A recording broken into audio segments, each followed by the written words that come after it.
मैं हूँ half yearly examination. और मैं हूँ आपका एनुअल एग्जामिनेशन।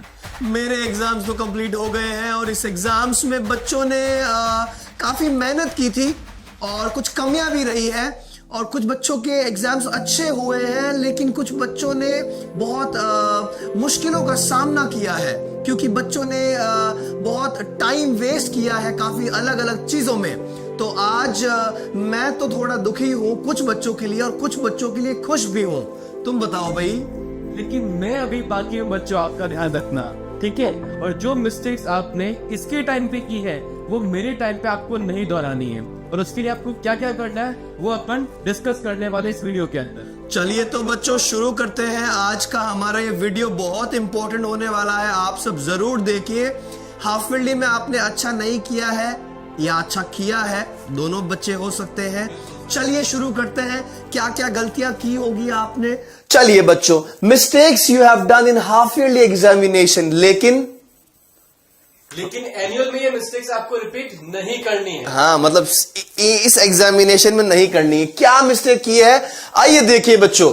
सबसे पहला, not studying according to blueprint. आपने ब्लूप्रिंट के अकॉर्डिंग नहीं पढ़ा है मेरे एग्जामिनेशन में। जैसे फॉर एग्जाम्पल साइंस में चैप्टर नंबर 1 10 मार्क्स का है, चैप्टर नंबर 2 5 मार्क्स का है, ब्लूप्रिंट आता है, बच्चों ने ध्यान ही नहीं दिया। जो किसी ऐसे टॉपिक पर इतना ज्यादा टाइम वेस्ट कर दिया जिस पर नहीं करना चाहिए था। तो ये गलतियां आपने मेरे एग्जाम्स में की है बच्चों।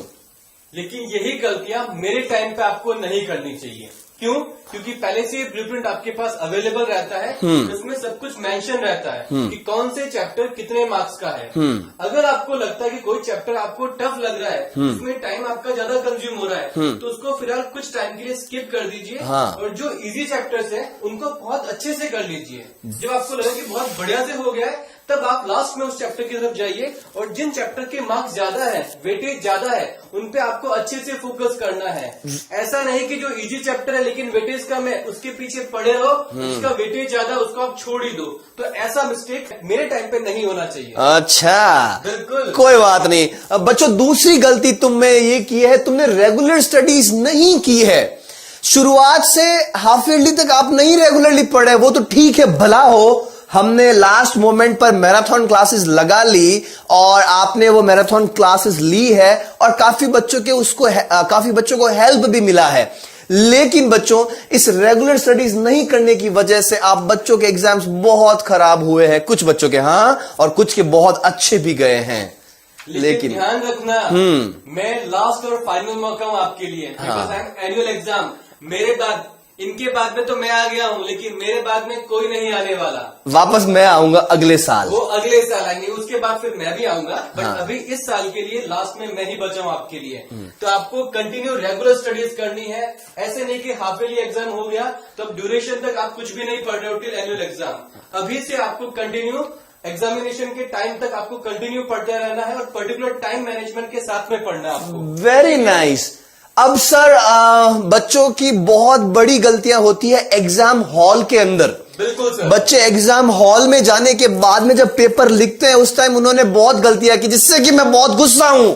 और सबसे पहली गलती है not reading the question paper properly. Question paper पढ़ते ही नहीं है। अब उन्होंने देखा ही नहीं है कि ट्रू है कि फॉल्स है कि फिल इन द ब्लैंक्स है। ये हालांकि ये तो देख लेते हैं, इसके अंदर क्वेश्चन नहीं देखते हैं कि इट इज राइट और रॉन्ग। मतलब कोई भी एक वर्ड ऐसा होता है जो क्वेश्चन की दशा और दिशा चेंज कर देता है। जनरली ट्रू फॉल्स वाले में क्वेश्चन, तो ये क्वेश्चन पेपर वाला, हाँ, वाले क्वेश्चन को देखते बच्चे क्या करते हैं सर, शुरुआत वाला थोड़ा सा पढ़ा, डिफाइन न्यूटन, न्यूटन आ गया, वो गलती कर दी तुमने और उससे गलत हुए हैं बहुत सारे। लेकिन और ये सर जो मिस्टेक है ना, हाँ, ये दोनों टाइप के बच्चों के लिए हो रही है। हाँ, जो बिल्कुल नहीं पढ़ रहा है वो डिप्रेशन के मारे और जो बहुत ज्यादा वो एक्साइटमेंट के मारे। लेकिन मेरे टाइम तो गलतियां हो गई है बच्चों आपसे।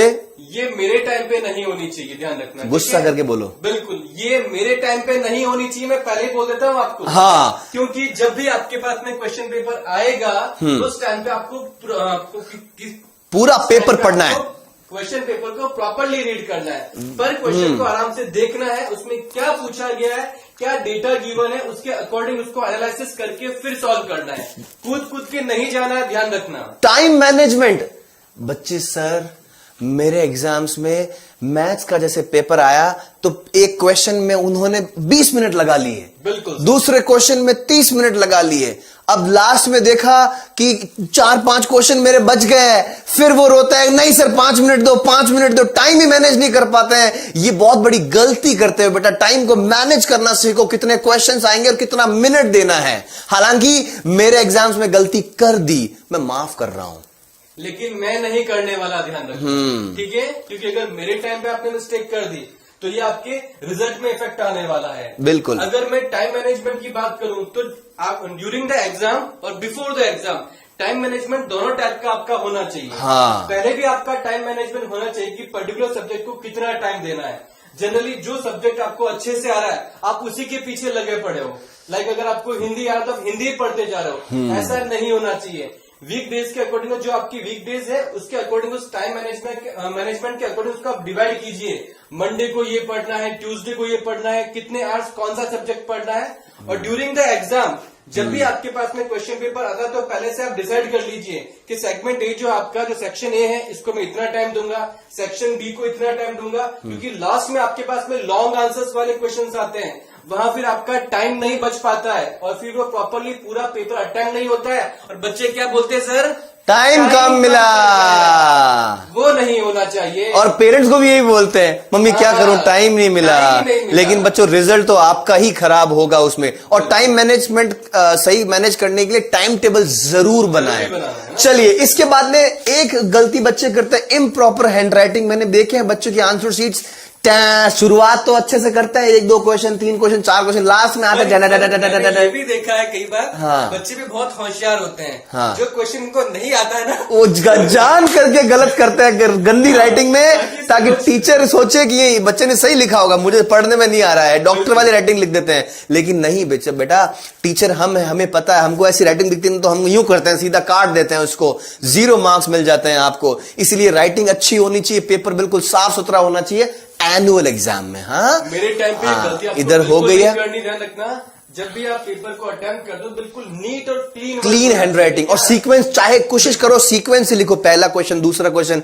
टीचर ढूंढता नहीं है, टीचर को ढूंढना पड़ता है। एक बच्चा क्या किया, पहला क्वेश्चन, चौथा question, 3rd question, 9th question, 5th question, ऐसे करता है। टीचर को ढूंढना पड़ता है। जो सर पेपर में गिवन है वही फॉलो करना है। हाँ। अगर वहाँ पे 1, 2, 3, 4 कंटिन्यूअसली ऐसे गिवन है तो वही फॉलो करो। बिल्कुल। सेक्शन ए में 1 to 5 है, सेक्शन में सेक्शन बी में आपका फिर से 1 से शुरू हो गया तो वहाँ पे मेंशन करना है section B first question, section B का सेकंड। आप ओनली 1, 2 लिख देंगे तो वो आइडेंटिफाई करना टीचर के लिए इजी नहीं होता। हालांकि मैं इस एनुअल एग्जामिनेशन को आपके एनुअल एग्जामिनेशन से पहले एक बार और भेजूंगा, आप जरूर आना है। बिल्कुल मैं आऊंगा आपको। हाँ। वापस ये सारी चीजें आपको रिमाइंड करवाऊंगा मैं। हाँ, और सबसे एक बड़ी इंपॉर्टेंट चीज थी, बच्चों की सबसे बड़ी गलती मेरे एग्जाम्स में की है और मैंने देखा है, बच्चे जो ऑब्जेक्टिव वाला पार्ट होता है उसमें बहुत चीटिंग करते हैं और चीटिंग के भरोसे बैठे रहते हैं कि चीटिंग होगी चीटिंग होगी चीटिंग होगी।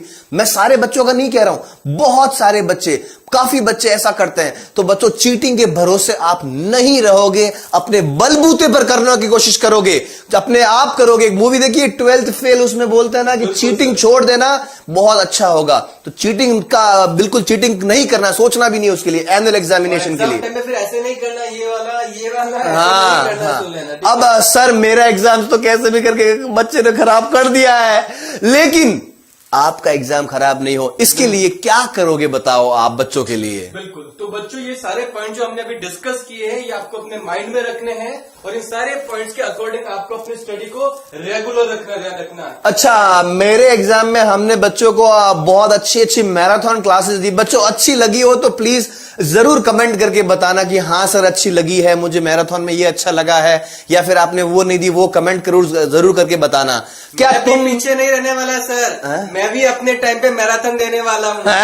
कोशिश करूंगा कि आपसे लंबी वाली मैराथन दूं मैं सर। अच्छा, बिल्कुल सर। तो मैराथन आप हमसे बढ़िया दोगे? बिल्कुल सर, पक्का वादा? पक्का वादा। चलिए देखते हैं, एक और वीडियो बनाएंगे, फिर उसमें देखेंगे कि किसका पलड़ा भारी रहा है मैराथन का। बिल्कुल। चलिए बच्चों, थैंक यू सो मच। आप एनुअल एग्जाम्स को सीरियस जरूर लेना, मुझको नहीं लिया कोई बात नहीं, अगली बार फिर से आऊंगा। हंसी खुशी लेके आना, ध्यान रखना। चलिए मिलते हैं आप सबसे फिर से एक बार। आपको अगर ये वीडियो अच्छा लगा है तो प्लीज इसको लाइक करें, अपने दोस्तों के साथ भी जरूर शेयर करें। और बच्चों, अगर आप इस चैनल पर अच्छे अच्छे वीडियोस देखना चाहते हैं तो इसको आप सब्सक्राइब भी कर सकते हैं और बेल आइकन को भी दबा सकते हैं, ताकि हम जब वापस आए तो आपको पता चले। चलिए, thank you everyone, bye bye, जय हिंद।